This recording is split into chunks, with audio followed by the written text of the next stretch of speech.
क्या आपने कभी सोचा है, जब इस सृष्टि की रचना भी नहीं हुई थी, जब ना समय था, ना दिशा, ना कोई देवता, ना कोई तत्व, उस परम शून्य में कौन था?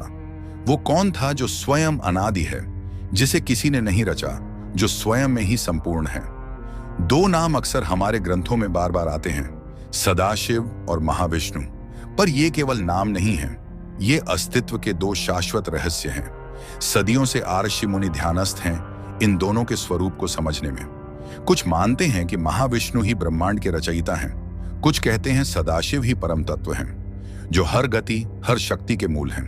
लेकिन सच क्या है? क्या सदाशिव और महाविष्णु एक ही शक्ति के दो रूप हैं, या फिर दोनों में से कोई एक सर्वोच्च है, या ये दोनों किसी और भी महान सत्ता से उत्पन्न हुए हैं? अगर आपको लगता है कि आप भगवान विष्णु और भगवान शिव के बारे में सब कुछ जानते हैं, तो रुकिए, ये वीडियो आपको सोचने पर मजबूर कर देगा, क्योंकि आज हम जानेंगे उन रहस्यों को जो शायद आपके धर्म ग्रंथों में छुपे हुए हैं, पर आम लोग उन्हें पढ़ नहीं पाए। आज हम उतरेंगे उस ज्ञान में जो बताता है कि सदाशिव कौन है, महाविष्णु कौन है, और इन दोनों का संबंध किससे है। उस एक पूर्ण परमात्मा से जिसे जानने के बाद कुछ जानना शेष नहीं रहता। तो वीडियो को अंत तक जरूर देखिए, क्योंकि आखिर में हम एक ऐसा रहस्य खोलने वाले हैं जो आपके विश्वास की नींव को हिला भी सकता है और मजबूत भी। चलिए शुरुआत करते हैं उस सृष्टि की कथा से जहां समय का आरंभ भी नहीं हुआ था। सत्यम शिवम सुंदरम, शिव ही सत्य है, सत्य ही शिव है, और शिव ही सुंदर है। यह श्लोक आपने आज से पहले भी कई बार सुना होगा। लता मंगेशकर जी ने भी अपनी सुरीली आवाज में इस गीत को गाया है। पर इस गाने या श्लोक को सुनने के बाद एक प्रश्न दिमाग में आता है, और वो ये कि यहाँ पर कौन से शिव के बारे में बात हो रही है। हम सब जानते हैं कि परम ब्रह्मा एक है, परंतु सत्य यह भी है कि उनके रूप अनेक हैं। गौर करने योग्य बात यह है कि एक तरफ हम शिव जी को लोहित कहते हैं। लोहित यानी वो जिनका रंग नीला हो। शायद यही कारण है कि हम शिव जी की जितनी भी तस्वीरें देखते हैं उनमें उन्हें नीले रंग का दर्शाया जाता है। उन्हें दिए गए नाम के अनुसार तो ये ठीक भी है, पर एक श्लोक ये भी है, कपूर गौरम करुणावतारम संसार सारम भुजगेंद्र हारम सदा वसंतम हृदयार विंदे भवंती सहित नमामि। इस श्लोक की पहली लाइन का पहला हिस्सा कर्पूर गौरम करुणावतारम हमें यह बताता है कि ईश्वर वो है जो कपूर यानी कैंपर के समान श्वेत या सफेद हो, और जिनमें करुणा हो। तो फिर शिव जी को लोहित क्यों कहते हैं? नारायण इस सृष्टि के पालन करता है और उनका रंग भी नीला बताया जाता है।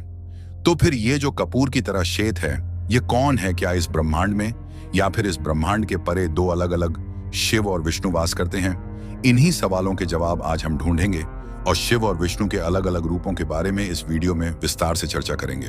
हाँ, ये सच है कि शिव के अनेक रूप हैं और उनका जो स्वरूप ब्रह्मांड के बाहर वास करता है उन्हें सदाशिव कहा जाता है। और शिव तत्व का यह रूप आपके और हमारे भोलेनाथ से बिल्कुल अलग है, जिन्हें हम शिव कहते हैं। हमारे भोले भंडारी वास्तव में सदाशिव के एक रूप जो ब्रह्मांड पर वास करते हैं। इनका घर, या यूं कहें कि इनका निवास स्थान, कैलाश माना जाता है, और उनकी पत्नी माता पार्वती है। और इनके दोनों पुत्रों गणेश और कार्तिक के बारे में हम सभी जानते हैं। इससे पहले कि आपकी कंफ्यूजन इन दोनों फॉर्म्स को लेकर के बढ़े, मैं आपको बता दूं कि शिव तत्व एक ही है, पर इस तत्व या एनर्जी को मल्टीपल फॉर्म्स में डिवाइड किया जाता है। वैसे तो शिव तत्व के कई फॉर्म्स हैं, पर मोस्टली हमें इन तीनों फॉर्म्स का जिक्र देखने को मिलता है। पहला सदाशिव, दूसरा रुद्र, ये 11 होते हैं, और तीसरा शिव जिन्हें हम सब भोलेनाथ कहते हैं और जिनकी हम सब पूजा करते हैं, और ये भी 11 रुद्र में से एक माने जाते हैं। सदाशिव वो हैं जिन्हें कर्पूर गौरम कहा जाता है, अर्थात जो कपूर की तरह सफेद है। इन्हें अल्टीमेट फॉर्म में शिव भी कहा जाता है। ऐसा माना जाता है कि सदाशिव के 5 शीश या सर होते हैं, जिन्हें अलग अलग नामों से जाना जाता है। इनके नाम है सदैव, जात, वामदेव, अघोर, तत्पुरुष और ईशान। पहला सर सद्योजत कहलाता है, जो क्रिएशन में इवॉल्व होता है, यानी जो सृष्टि या ब्रह्मांड का सृजन करता है। इस चीज को आप ब्रह्मा के रूप में भी देख सकते हैं। दूसरे हैं वामदेव, जो प्रिजर्वेशन करते हैं, यानी सृष्टि का संचालन। इन्हें विष्णु के रूप में देखा जाता है। तीसरे हैं अघोर, जिन्हें रोदर कहा जाता है, जो डिस्ट्रक्शन करते हैं या सृष्टि के संहार करते हैं। चौथा है तत्पुरुष। तत्पुरुष शिव जी को ही कहा जाता है, जो कोन सेल या हाइड करते हैं, जिसे तिरोभाव कहा जाता है। और पांचवा है ईशान, जो कि खुद सदाशिव। ये 5 रूप 5 अलग अलग एक्टिविटीज में इन्वॉल्व होते हैं, जिन्हें 5 कृत्य कहा जाता है। ये कृत्य है सृष्टि पालन, संहार, तिरोभाव और अनुग्रह। ऊपर दिए गए डिस्क्रिप्शन के हिसाब से आप समझ गए होंगे कि कौन सा काम किस रूप के द्वारा किया जाता है। सदाशिव की पत्नी महागायत्री को माना जाता है, जिन्हें देवी पार्वती का विस्तृत स्वरूप भी माना गया है। ऐसा माना जाता है कि सदाशिव मैनिफेस्टेशन के जरिए अपने फॉर्म्स क्रिएट करते हैं और वो सब अपने अपने कार्यों का निर्वाह करते हैं। ब्रह्मा, विष्णु, महेश, रुद्र इत्यादि ये सब सदाशिव के मैनिफेस्टेड फॉर्म्स माने जाते हैं। साउथ लाइड में आपको सदाशिव का एक डाइवर्ट फॉर्म या एक विस्तृत रूप देखने को मिलता है, जिन्हें महा सदाशिव कहा जाता है, जिनके 25 सर होते हैं, 50 सर और 75 आंखें होती हैं। ये रूप साउथ रीजन में काफी पॉपुलर है, हालांकि नॉर्थ में काफी कम लोग इस रूप के बारे में जानते हैं। ऐसा माना जाता है कि इस विराट रूप के दर्शन के लिए सभी ब्रह्मांड के सभी देवता आते हैं। उस समय इतनी भीड़ होती है कि आपस में ही एक दूसरे से टकराने लगते हैं। शिव पुराण या अन्य शिव स्रोतों में आपको सदाशिव और उनके अन्य रूपों के बारे में डिटेल इंफॉर्मेशन मिल जाएगी। यदि आप इस विषय में अधिक जानना चाहते हैं तो इन्हें पढ़ सकते हैं। अब आगे बढ़ते हैं और बात करते हैं श्री हरि विष्णु की और जानते हैं कि इनके क्या क्या रूप और स्वरूप है। विष्णु को भी आमतौर पर 3 रूप में डिवाइड किया जाता है। पहला महाविष्णु, दूसरा गर्भ, बोधकशाय विष्णु और तीसरा शिरोधार्य परों। इन रूपों की अपनी अलग अलग इंपॉर्टेंस और उनके काम भी अलग अलग हैं।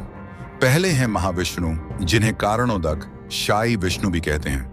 विष्णु जी का यह फॉर्म सदाशिव की तरह होता है। इसे अल्टीमेट फॉर्म ऑफ विष्णु भी कहा जाता है। कारण है ऑक अर्थात समुद्र या ओशियन, शय अर्थात सैन या सोना। जो विष्णु करण सागर में वास करते हैं या वहां सैन करते हैं, उन्हें महाविष्णु या कारणोदक शही विष्णु कहा जाता है। ऐसा माना जाता है कि महाविष्णु जब भी सांस छोड़ते हैं तो उनके हर एक रोम चित्र से एक यूनिवर्स का जन्म होता है। वहीं महाविष्णु जब यह सांस अंदर लेते हैं तो सारे ब्रह्मांड उनमें समा जाते हैं। इस समय ब्रह्मांड का लगातार विस्तार हो रहा है, तो ऐसा माना जाता है कि वो समय है जब महाविष्णु अपना श्वास छोड़ रहे हैं।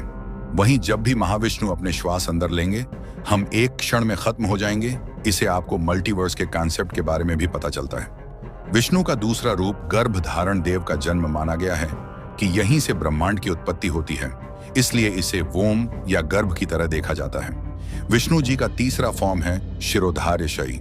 विष्णु जो क्षीर सागर में वास करते हैं, जो ध्रुव लोक में बसे एक ग्रे श्वेत द्वीप के क्षीर सागर यानी मिल्क ओशियन में वास करते हैं और वहां पर सैन करते हैं। हम और आप जिन भगवान विष्णु की पूजा करते हैं वो शिरोदकसाय विष्णु हैं और धरती पर आने वाले सारे अवतार भी शिरोदकसाय विष्णु के ही होते हैं। हम और आप जो छवि देखते हैं जहां विष्णु जी एक समुद्र में सैन कर रहे हैं और देवी लक्ष्मी और शेषनाग उनके साथ हैं, वो छवि वास्तविकता में शिरोधार्यशयी विष्णु जी की ही है। ऐसा माना जाता है कि भोलेनाथ की तरह ही शिरोधार्यशाय Vishnu easily approachable form of Vishnu है और देवताओं से लेकर मनुष्य सब अपनी समस्या के निवारण के लिए इन्हीं के पास आते हैं। अन्य 2 विष्णु रूपों तक पहुंचना मनुष्य तो छोड़िए, देवताओं के लिए भी लगभग असंभव है। ये दोनों विष्णु समुद्र की उन गहराइयों में वास करते हैं जिनका पता लगाना संभव ही नहीं है। तो साथियों, अब जब आपने जाना सदाशिव और महाविष्णु का रहस्य, तो क्या अब भी आप यही सोचते हैं कि ये 2 अलग शक्तियां हैं, या फिर क्या ये एक ही अनंत सत्ता के 2 प्रतिबिंब हैं? हमने उस अज्ञात की एक झलक देखी है, पर यह तो सिर्फ शुरुआत है, क्योंकि असली सवाल अभी बाकी है। अगर ये दोनों ही इस सृष्टि से पहले थे, तो फिर इनका जन्म किससे हुआ? वो कौन है जो इन दोनों का भी स्रोत है? क्या वो पूर्ण परमात्मा कोई और है? और यही है वो रहस्य जो हम आने वाले हमारे अगले कुछ वीडियो में उजागर करेंगे। तो अगर आपको यह वीडियो ज्ञानवर्धक लगा तो इसे लाइक करें, शेयर करें और चैनल को सब्सक्राइब करना ना भूलें। घंटी का बटन जरूर दबाएं, क्योंकि अगली बार हम बात करेंगे पूर्ण ब्रह्म कौन है। क्या वेद, पुराण और गीता उसी की ओर इशारा करते हैं?